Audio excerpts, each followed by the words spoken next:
గారికి కూడా నా ధన్యవాదాలు తెలియజేస్తాను. తమిళనాడు మాజీ ముఖ్యమంత్రి శ్రీ ఎడప్పాడి పళనిస్వామి గారికి, కేంద్ర మంత్రులు కిషన్ రెడ్డి గారికి, బండి సంజయ్ గారికి, ఆంధ్రప్రదేశ్ ఉపసభాపతి రఘురామకృష్ణరాజు గారికి, రాష్ట్ర మంత్రులు అచ్చెన్నాయుడు గారు, నాదెండ్ల మనోహర్ గారు, దుర్గేష్ గారు, బీజేపీ ఓబీసీ మోర్చా అధ్యక్షులు డాక్టర్ కె లక్ష్మణ్ గారు, BRS working president Shri KTR గారు, అలాగే మిగతా ఎంపీలు, ఎమ్మెల్సీలు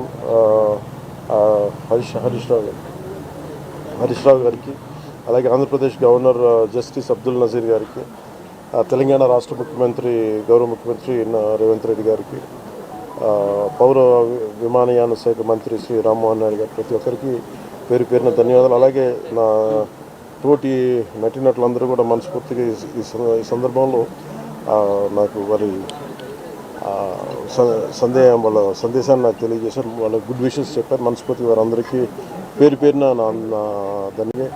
నా ట్విట్టర్ అకౌంట్ ద్వారా, పార్టీ ట్విట్టర్ అకౌంట్ ద్వారా అందరికీ నా ధన్యవాదాలు తెలియజేస్తాను. మీ అందరికీ కూడా ప్రతి ఒక్కరు, అలాగే జనసేన నాయకులు, కార్యకర్తలు చాలామంది పూజా కార్యక్రమాలు నిర్వహించి త్వరగా కోలుకోవాలని చేశారు. వారికి కూడా ప్రత్యేకించి ధన్యవాదాలు. బట్ అన్ఫార్చునేట్ ఏంటంటే ఈరోజు నా పెద్ద కొడుకు అకిరా పుట్టినరోజు. అదే రోజున రెండో కొడుకు ఈ విధంగా జరగటం కొంత ఒక అన్ఫార్చునేట్ కోఇన్సిడెన్స్ అనిపించింది. But strange.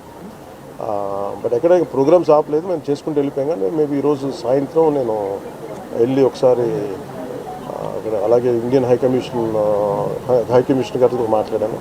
సో వాళ్ళు కూడా పంపించి ఏం జరిగింది అని మొత్తం తెలుసుకొని చెప్పారు. అక్కడ అవసరమైన సహాయ కావాలంటే మేము చేస్తామని చెప్పారు. సో మనస్ఫూర్తిగా మీ అందరికీ పేరు పేరున, మీడియా మిత్రులందరికీ, ప్రతి ఒక్కరికి పేరు పేరున ధన్యవాదాలు.